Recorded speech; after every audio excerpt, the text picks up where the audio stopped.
Can I ask you one more clarifying question, Alexey? I started with it, but I don't think I got the answer to it, and I think it is rather important. You've witnessed these processes at the very beginning of this war, from the beginning of this war.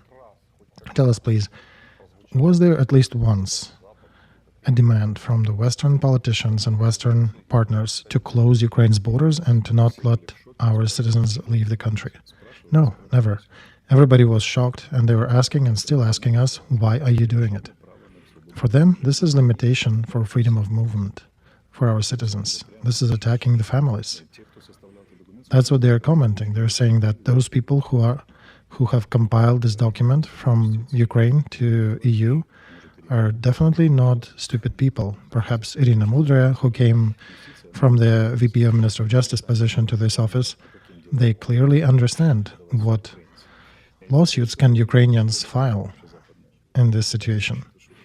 I don't know how European attorneys and law firms have not really gotten to Ukrainian refugees with options to file a lawsuit, because it's direct violation what we're doing.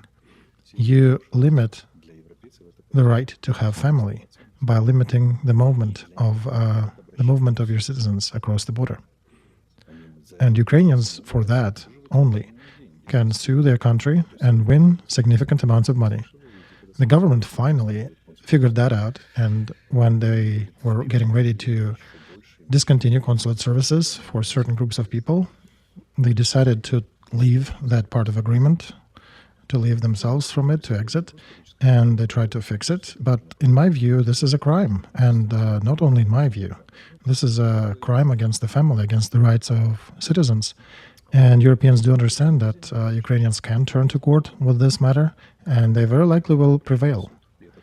So these signals that are floating in media sphere about cancellation of consular services to our citizens, do you think it's a black mark or it's still some sort of a gray mark? No, Nikolai, it's not even a mark like in the old pirate days. This is already a hole. It's a hole of a vortex where we're falling into. And we essentially are blocking our future entry to European Union by these actions. What EU can we dream about when we first do not fulfill the demands of EU that need to be fulfilled before you join it? Because everything is regulated in EU, from basics of international politics to the height of the mailbox on your house. And we violate or have not paid attention to any of that, and then we also decided to violate human rights and pretend that this is about war. No, this is not about war. Those items that are related to war directly, they have not objected to any of them, neither back in 2014 nor now. After having read our request sent by our Ministry of Foreign Affairs to EU, they went into deep stupor, asking the same question, why are you doing it? And basically, we will not be getting money for association with Europe, because once you are an associated member, you get a lot, you get almost, I need to clarify with specialists, but I think it's close to 90 or 180 billion euros. We will not get these monies because we're not now talking about our joining the EU. And paradoxically, Russia, on their suggestions to negotiate, actually allows us to, would not be against our joining the EU. But now we are not capable to do that. So we're going to be what? A gray zone with bolts tight? Our government is saying this is all is needed to win the war, but EU is definitely clarifying that no, not everything. A lot of it is garbage. Those that you need, we definitely will support. That's the state of EU. But the ones that violate human rights, they don't see a reason to. And the fun part is that, in quotes, that our Ministry of Foreign Affairs thought that this letter will just fly under the radar. And another law, the pinnacle of constitutional thought that apparently our government thought will be not noticed, was a suggested bill that implied that employees have to report if they have relatives on the occupied territories, and employers were allowed to fire these people in these conditions. So that is not even stupor. This is stupor square, I guess. That's what it causes with all the legal experts. I don't even have words how to describe that. Perhaps European viewers can come up with a proper term for this, because they're asking, What, you want to fire people because their relatives are on the occupied territories? Last time, I think it's Stalin who did something like that. Right, Alex, I wanted to say that Stalin had an article like this, if you have relatives. Indeed. Stalin was the last person to execute anything like that. Even the Soviet Union did not do that at the end of its existence. In the 80s, there was no more. The times of those classic Soviet Union movies. And you guys are going where? To EU? To NATO? We're not taking folk like you. We will pay your bills for war, but we will not pay your bills for these rights violations. And not only that, we will actually take measures against it, because our taxpayers will be asking us, where are you spending our tens of billions of euros? And we'll have something to answer to that. Europeans are seeing what is happening in the United States, where congressmen are asking, where are you spending these monies? What are you spending the money for?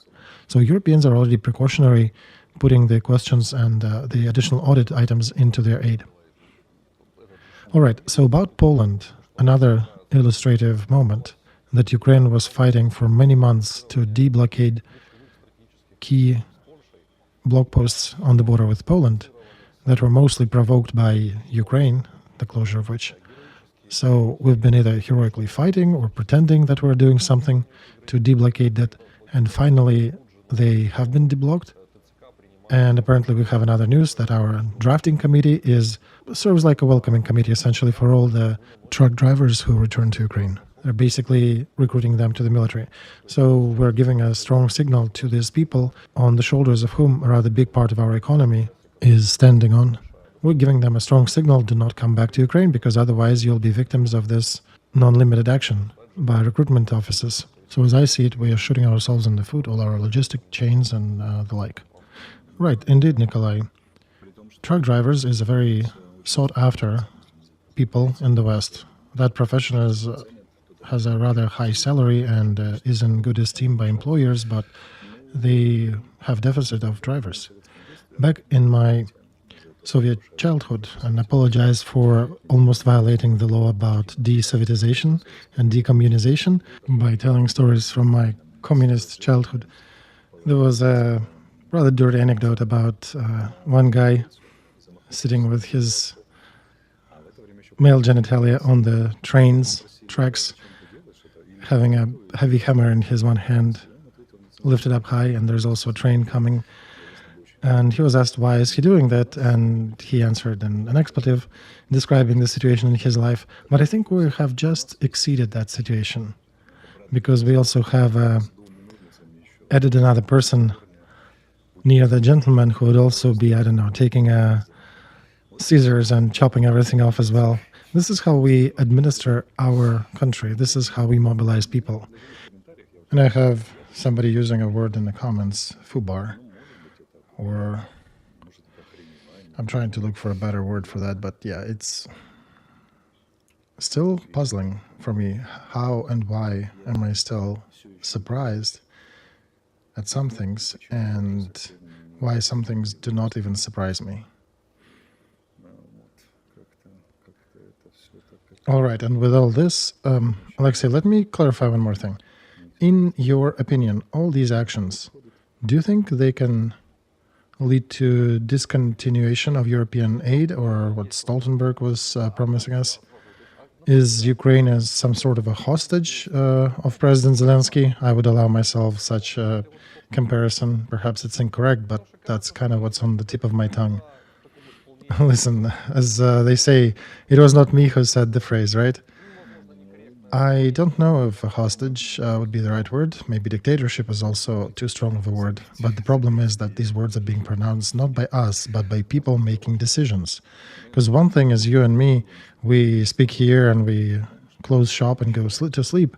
But those people are actually making future decisions about us. And what I'm seeing now, they are dividing strategies now. The strategy to help Ukraine and the strategy of interaction with Zelensky. And the good news is that they definitely will not let us lose this war. They will be supporting us. But the destiny of current military political leadership is a subject of a different concern and different strategy. Okay, so you gave a very precise answer to my question, but I would want to clarify one more element there. So if Ukraine is in the logic of President Zelensky. Let's pretend it's a hostage of Zelensky. And he's saying that it is his right to make these demands. And if you want Ukraine to not lose, if you want to still be sending us aid, and we'll tell you how, do you think it's still connected to his will in this scenario? Well, EU, together with the United States, can come out on a certain day and make a joint statement and say that, listen, we think Ukraine needs to run proper democratic elections. It is time. And then it will be rather difficult to refer to the West that is supposedly supporting Zelensky government not doing the elections now.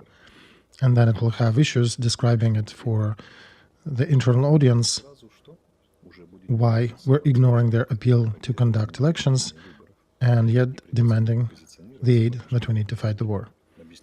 And this situation might actually disturb even those Ukrainians who are very used to eating from the hand of Zelensky's Telegram channels. But yeah, unfortunately, our country is reminding me of the kingdom of distorting mirrors. And we're talking about Russia, that their emitter towers are working with propaganda on the heads of their people, but we already are in some sort of the distorting mirror land ourselves as well.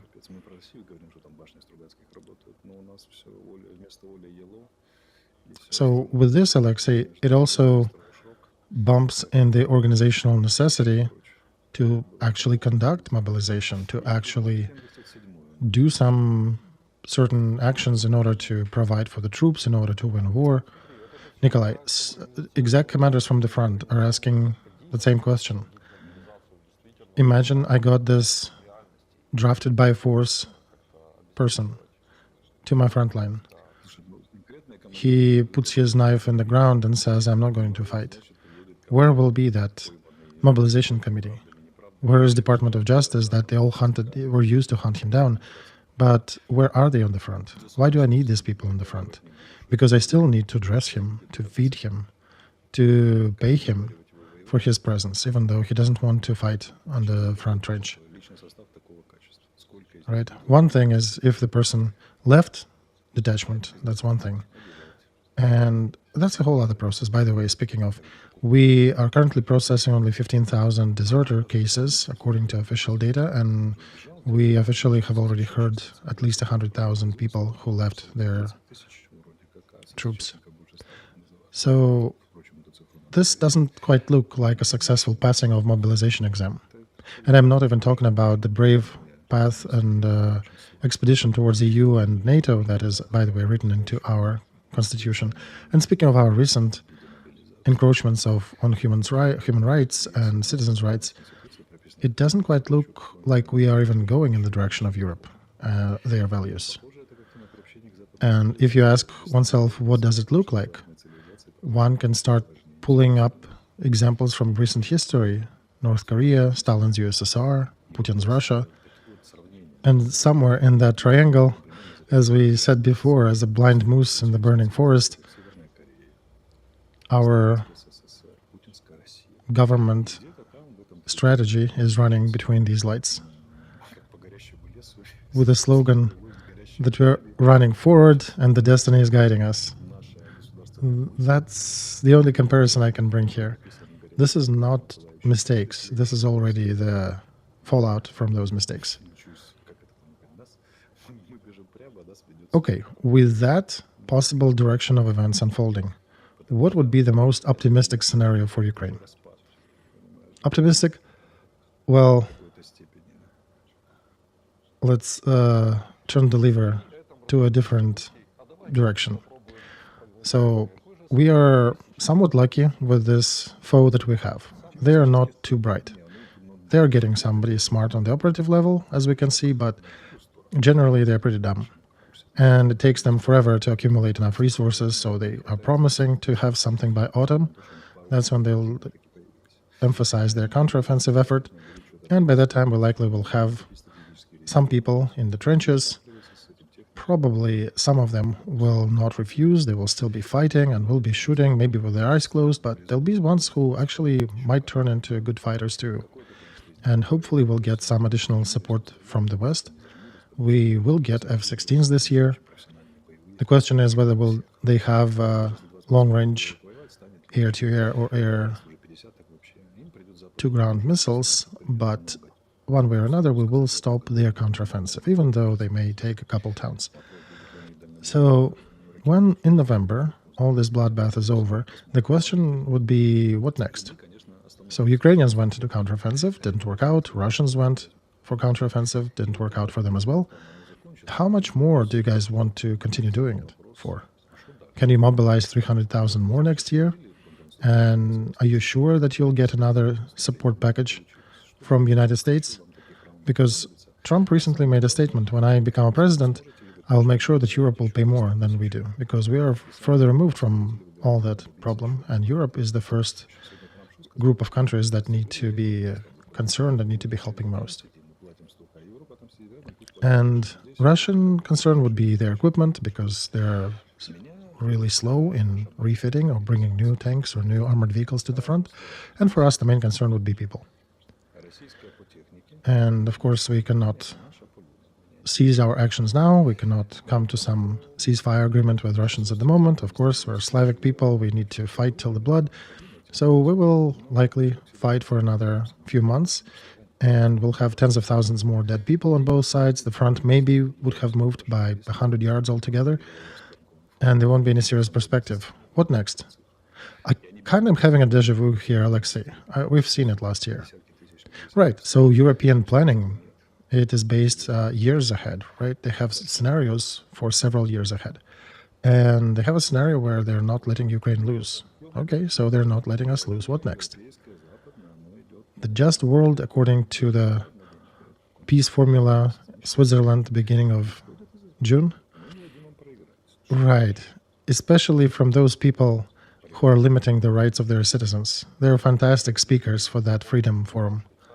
Right, they're tightening the bolts till the blood starts appearing. Zelensky government doesn't understand, I think, that they are disrupting their peace formula with that encroachment. And some European countries may start asking questions. Why are we going there when Ukraine is so horrible on human rights? Their horrible local Arestoviches may bring up that question in their discussions. So here we are coming back to that illustration of a train, hammer, scissors, all targeting that poor organ of that fella. And this is our framework that we're currently in. This is our geopolitical thought, how it is evolving now, desperately. Well, let's clarify with one more question. Do we have any signals that these actions will help or will prevent countries and people from attending this summit? I don't know, Nikolai. They're thinking about it. And they're posting a few questions. What are we going there for? Not a single minister of foreign affairs of those countries, those 100-plus countries, is aware of what's on the agenda. I think they will still come because they're generally supporting Ukraine as a country. But what do you think will be awaiting them, according to the logic of our president, in your view? Well, some peace formula, Nikolai. Probably the office will be looking for another 100 signatures on the same sheet of paper, showing that, hey, at least half of the United Nations is supporting us. And by the way, that's a good attempt to gather them. I'm for it. But why are we shooting ourselves in the foot or castrating ourselves with these motions on human rights right before that peace formula event? At least do it after. Don't do it right before. You, dear comrades in the office, I've been to a few meetings before when I was in the office. I've seen how you guys discuss things, and you've been smarter back then. What are you doing now? You're just hurting yourself. Now, any Western journalist may come out and start asking questions of their politicians. Why are we going? Why are we supporting those people who limit the human rights? What will they be saying? Geopolitics? Lesser of two evils? Why are you making their life so complicated for your partners who need to do and now have to do such a complex political gymnastics? Alexey, so the question here is that that peace formula event, if our ideation is to get signatures under the same paper and use it as a collective demonstration of collective will, of collective West or collective world, I guess, countries for peace, then Russia is given a role of a country that needs to agree because there are a lot of countries against it. Right? You're getting it right. Because look, we got half of the acting United Nations under this paper. Are we realistic in understanding that Russia will likely disagree with this document? Well, you and I do. I'm not quite sure about the office of the president. What do you think they'll do then? Well, they'll come out and say that Russia is horrible. We all agreed and they didn't. Well, we already knew that Russia is a horrible maniac and inadequate, etc. And we'll be saying that why do you not agree, right? We'll be trying to push them to agreement. Okay, so let's push it into the world of reality. In the world of realism, our country, our blind moose that's still running, what's the plan? Nikolai, you want too much from our country. We cannot think further. Peace formula is the zenith of our pinnacle of our politics, right? Our political leaders are not dumb. Our flight to the sun will happen at night, right? So we don't burn. And if it fails, we have a lot more interesting ideas. Anecdote on the anecdote. It's a scary situation, Alexey. I'm trying to be optimistic because I promised myself to be optimistic, but it's getting harder and harder. Right. I've been in communication for 3 days with my friends from the front line. And what they're telling me, even I, with the breadth of my imagination, which is almost a meme now, at least in Ukrainian history, I start to think, what is our new Commander-in-Chief doing?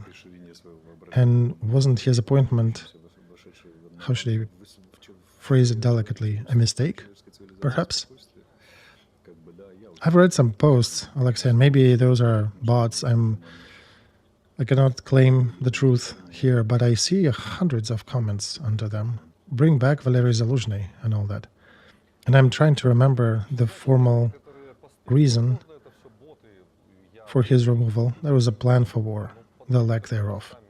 And Yuri Butusov, whom you remembered at the beginning of the stream, he wrote a post earlier this week that the last mentioning of the plan was on the 8th of February, and we still have not heard about it. So, any word on it? Nikolai, I'm so glad nobody's listening to us so we can speak the truth here. Last general who could have done this plan, his name is Viktor Muzhenko. Nobody else knows how to. This is a high art that has been lost for a while ago. He worked out the plan of defense. It was a difficult task, but they managed. And after him, there was no other plan. Nobody else knows how. Perhaps we can ask Viktor Muzhenko to rework a new plan? He will. But the rumors are that he was already offered to do that and he refused, saying that he doesn't want to run between somewhere under the feet of your great ministers and great military leaders. If you provide me with normal conditions to develop it, I will, but otherwise don't use me as a political pawn. And after that, again, we are back to the dark forest where something is burning and something with burning eyes is rushing through it.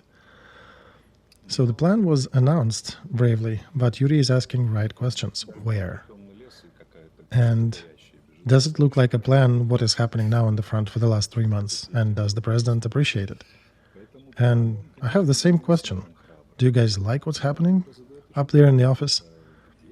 The breakthrough near Ocheretina, where we lost the front? Massive replacement of brigade commanders? What's happening in the general command, where a bunch of officers are being moved around and replaced? Big reforms, are they so needed when the enemy is pressing? What is that about? And the most difficult thought that the troops can fight better when they are connected via a single string from top to bottom. That thought that is probably several thousand years old. Instead, we have those special organizations that manage transportation and manage operational level of logistics. When, if you don't want to give divisions and corps a reality and armies, when will you give your brigades enough vehicles to transport their troops around? But the Moose doesn't care about these minute things. The destiny is leading him. All right, Alexey, if we still talk in the spirit of realism, I was coming to certain hypotheses, to certain conclusions, looking at the events, that this offensive after Avdiivka, where Russians initially pushed rather successfully, they paused it by themselves after a while, sort of preparing for the next counteroffensive operations. They, in my opinion, I think they paused because they wanted to prepare better. Nikolai, they were also slowed by the 3rd and 47th, and then those two brigades were removed. They were moved to other locations, and at the heat of the moment, there were other brigades put in their place who are not as successful as the 3rd and 47th. So I do have a question, who put those there? Why that movement? And I understand that people love being counterintelligence officers asking for questions and looking for spies, but seriously, I have concerns. For the first time in 33 years of free Ukraine, I started to post a question, perhaps we do have a spy somewhere. What do you mean? Well, why? Time and time again? But again, I understand that people who are just not bright and incompetent, they actually cause a lot more damage than the spies. But why? On the key elements, time after time, we have the weakest brigades and the weakest commanders. That just doesn't jive. What's happening? Again, in this regard, I'm not about spies, but even for me, that looks very suspicious, right? So much repetition now forcing me to start thinking, is there a spy in General Command system somewhere? And I apologize for that, but that's ridiculous. Well, Valery Zaluzhny, Alexey, was forming new brigades back when he was in power, right? He was forming new ones. I don't think he was replacing the leadership of existing brigades, because just in my civilian head, it doesn't make sense to replace people, especially during the heat months of war. And I understand that the front line is not the place where people do things in white gloves, but this is a wrong motion to replace commanders in the existing ones. I was thinking that creating new brigades is a better approach. This logic was more understood, and this way you don't interfere with existing groups and families and relations and set systems that work together. But what is happening now, this seems to be a very wrong managerial solution. Maybe not so much a spy activity, but just illogical from the management level. Yeah, that's usual approach. Let's preserve our own and cleanse the ones who are not with us. But this is very convenient for our enemy somehow. And I don't quite believe in spies, but again, first time after so many years that now old Alexey is starting to think, is it a systemic issue? Perhaps we do have one little spy somewhere that is affecting it? Because otherwise it's just severely stupid. And he's just whispering into somebody's ear, right? Yeah, something like that. All right, after operative tactical questions, let's switch to global strategic ones. I want to know your opinion about United States and China. Blinken has visited Xi Jinping, and we are observing several effects. We're talking about sanctions that being softened against Russia, so China could still get energy from Putin's administration. No, Nikolai, this is again the inability of our reporters to read English sources. That's a true kingdom of distorting mirrors. They did not alleviate any sanctions. They actually extended them. And they're playing a difficult game in a serious triangle: India, China, Global South, United States. So they're delicate, but when they wanted China to stop payments between them and Russia, they actually stomped their foot and Chinese banks stopped. So we're not quite sure what exactly was agreed upon, but definitely nothing was weakened. And this once again shows the degree of distortion that Ukrainians are living in. I would strongly suggest to recheck everything, do the fact-checking, go to the original source and see what is written there. In 95%, the thought would be, and the message would be 180 degrees opposite to what is being presented to you in Ukraine by our glorious Ukrainian Telegram channels and the media. In the countries of Big Seven, citizens are losing their confidence in their armed forces. So in the United States, their confidence fell down to 81%. A year before it was 86%, 3 years before it was 93%. In Japan, it fell down from 86 to 80. In Canada, it fell from 3 years ago 90 down to 80 now. Germany is now at 59%. Britain is at 83. A year ago it was 85. Italy was 82. Now it is 79. France has the lowest of the change, from 87 to 86% confidence in their armed forces. What do we think about this trend? Is it a general decline? Well, Afghanistan, Iran, Nikolai, big war, constant nagging and attacking on the West that they don't have enough balls to face the aggressor. And people start asking this question. And this is the reaction of public opinion. Now the West is doing all this military exercise, movement of nukes to Poland. And people are still living in a about 6 months ago paradigm. The West is not as weak as it was 6 months ago. They have changed a bit, but public subconscious takes a while to change. I hope, if nothing else changes, half a year from now, we'll see it rising back again. But I think, looking at what's happening, the West is not going to surrender this time. The blow in the gas back of Putin's administration. Turkey is preparing a deal with gas company in the United States. Ankara is trying to create additional source of supply, and they're negotiating with ExxonMobil to ensure additional supply line of liquefied natural gas. Turkey is trying to limit their dependency from Russian energy.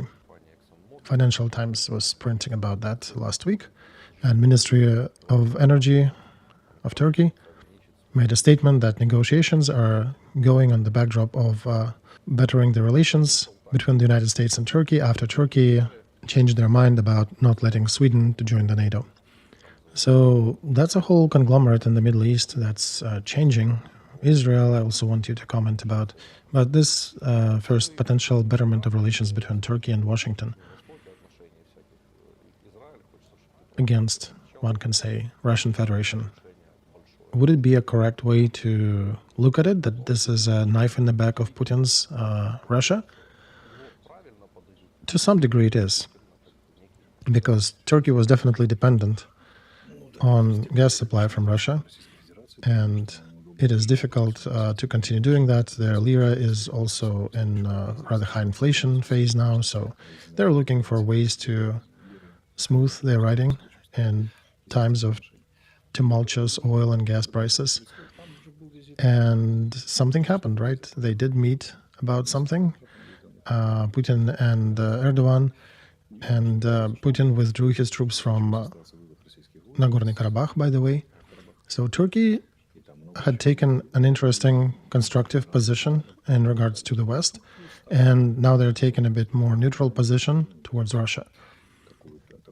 So one can say that they've been slightly nudged in the direction of aligning better with the West and participating in the global Western strategy against Russia. Turkey is a special player with their own politics.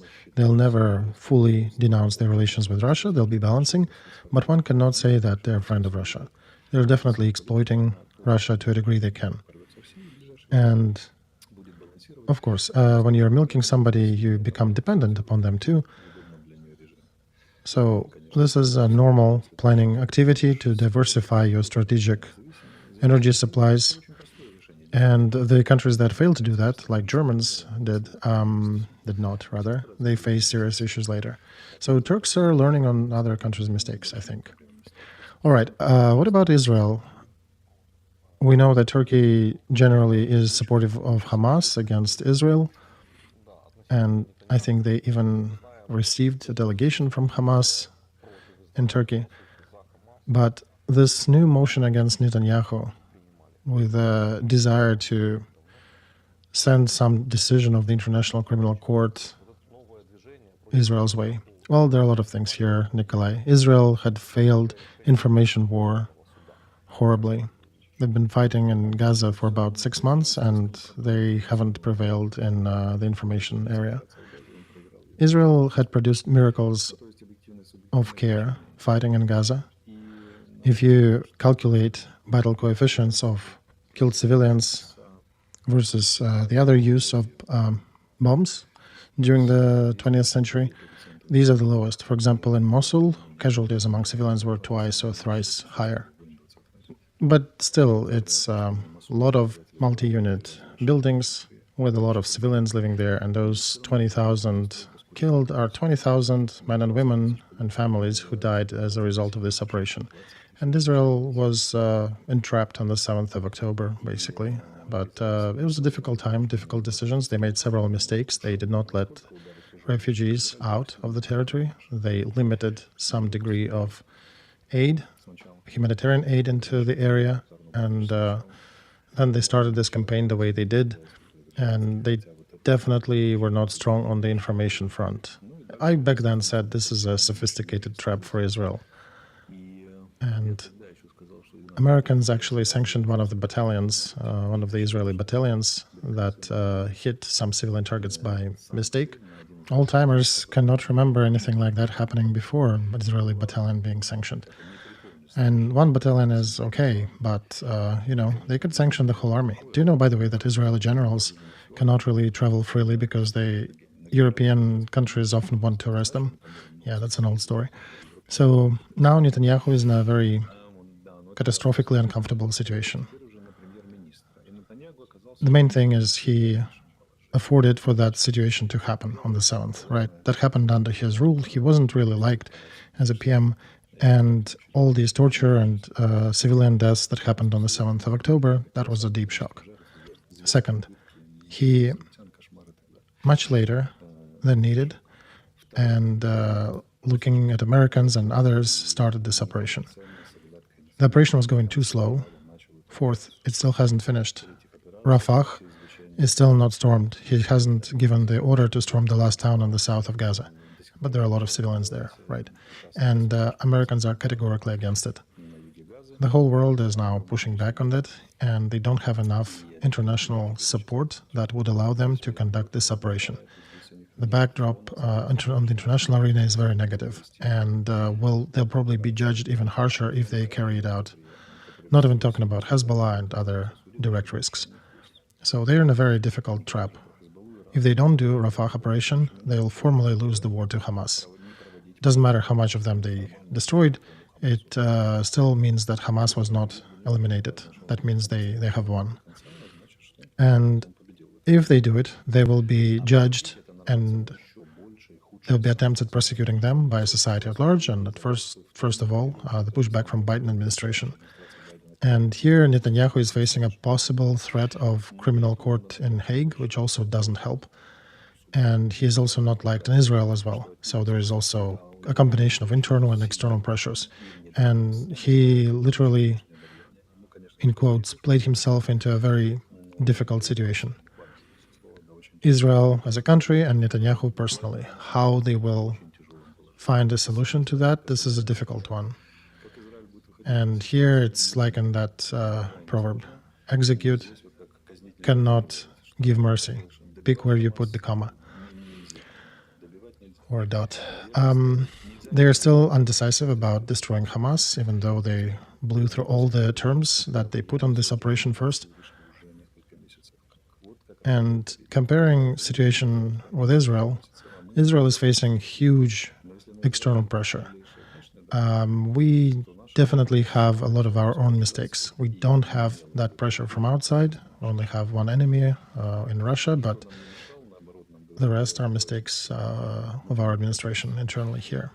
But Israel, yeah, speaking of that, they're in a very, very precarious position. And let's put it this way. I usually am supportive of Israel, but several times I ran into some of my lectures being cancelled in US universities because of my position about Israel. Because university community in the West is very uniformly against Israel. So that's when things didn't happen for me because, again, my position against Hamas and for Israel. That's the reality. In the logic of things happening, what would be the wise thing to do now? I was reading that Netanyahu is seriously concerned with these developments. Indeed, he is. And if they will cause 5,000 more civilian deaths during the storm of Rafah, and maybe even more, the situation will become even more dire. And it doesn't matter what he does, it pretty much goes to sacrificing your political career, political future to win historic future for your country. But here with Israel, okay, so they've destroyed Hamas. They've killed the last of Hamas fighters. The next decision would be Israeli occupation of Gaza. They would not go for it because even half people in Israel are against it. That's a lot of effort, constant military presence, there'll be more casualties on both sides. Prolonged war, occupation doesn't paint anybody in a good light. Second, creation of Palestinian state is also unacceptable because nobody believes that Fatah will prevail, so-called civilian branch of Palestinian autonomy, because they lose. They seriously lose when they're facing Hamas, because Hamas is a religious, militaristic organization, and regardless of their position in Fatah, they definitely lose in competition with Hamas. Bringing UN troops and some other third party to observe that I don't think is quite realistic in the short term. And after seeing how successful the terrorists were on the 7th of October, I understood that Israel is now in a severe trap.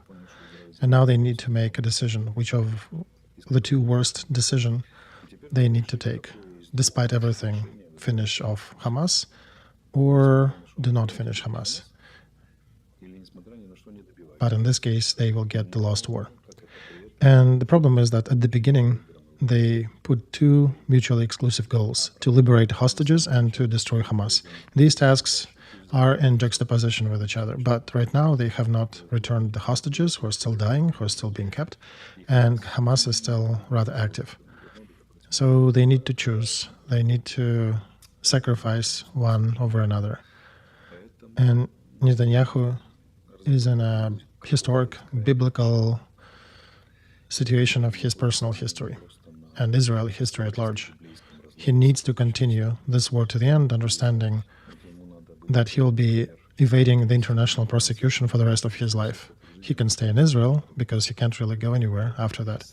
He'll be a black-labeled figure for the rest of the world, and there'll be a lot of investigations in Israel too. He can possibly face prison term in Israel. So will he give such an order or not? He had done a rather brilliant move with Iran, getting additional support from the United States. But here he is facing a difficult one. What about you, Alexey? How would you do it?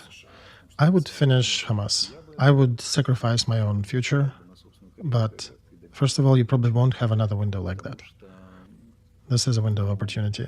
And according to the theory of games, is always any fringe decision is better than a compromised decision. Even though I am a proponent of Palestinian state, but I understand that it is technically impossible in current conditions. So the only option would be to finish Hamas, because creating a Palestinian autonomy, real autonomous state, is impossible at the moment. And so I would finish Hamas, and then later we can bring the idea and discussion into global arena about Fatah and other parties if they need to. But you also need to make sure that you have all the corridors open for refugees. You should be 24/7 on the global news with humanitarian camps, with food, water, shelter for anybody who wants to leave, to make sure that the world sees that Israel does take care. And they have not played this card at the beginning. They actually also pushed and picked a mistake. I think the same mistake that we did in Ukraine by calling Russians pig dogs. They did the same thing about Hamas and Palestinians, and I think that was part of the ideation of this terrorist attack to ensure that Israel would fail to hold their civilized position in relation to Hamas. So personally, I do feel bad for every civilian death, any child, any woman, any civilian who dies in the war. It cannot make anybody happy. But unfortunately, this is likely the situation where they have to make that hard decision to finish with Hamas. But again, they'll have to do so much political gymnastics around it, real support to refugees, real presence, real life-saving options. But there is no other way, in my opinion, but to finish Hamas. Right, at least they can close one target. And Netanyahu would be going into a difficult situation with the International Criminal Court, probably facing prison, probably facing deterioration of relations with the United States. But these are decisions that historic political figures have to take sometimes. Similar dilemma in Ukraine. Everything that we need to do now implies the end of rule for the ruling class. But they don't want to lose it. So screw the international position of Ukraine and historic destiny of the country. Let's just stay in power longer. This is our problem. When instead of proper historic figures, we have mediocre size figures who do not have these qualities. If Netanyahu doesn't go through with this, if he doesn't, Hamas has won. All of the Israeli foes would make their conclusions because Hamas is weakest of Israeli enemies and Hezbollah is much stronger. Then Israel would be facing much stronger consequences because the mythology about Israel being impenetrable fortress is demolished. That political pressure can provide for a situation when Israel cannot attack its foes. And international pressure can provoke a serious internal crisis where a prime minister can go to jail because of that pressure. That means that their next prime minister will be more pliable and can be more managed from outside. This is a very bad conclusion in this case. And Israel is really facing horrible choice here, but I would continue with this operation and I would be probably praying and repenting for dead civilians the rest of my life. And before that, before this operation and during this operation, they need to continue making sure that civilians have a way out of the front of the bomb, from under the bombs. All right, Alexey Nikolaevich, we have a ton more topics to ask your opinion about, but I think in this stream we should put a period here because we touched on most of the issues in this agenda and specifically Ukrainian events, Ukrainian dialogue, and parallels with Israel. They put that period at this moment in our discussion. Once again, we're supporting Armed Forces of Ukraine. Please support 58th Brigade for radio electronic interference device that we are supporting with this stream. The link is under the Russian version of the stream. And we only raising money directly for their accounts, so nobody touches them. They go directly to the account of that detachment. We only verify that the detachment is real and the need is real. Once again, Alexey, thank you so much for this stream. I think it was a strong one. I don't know if we'll be heard, but as always, we'll continue observing and aggregating information till next week. Everybody, have a quiet night. Goodbye.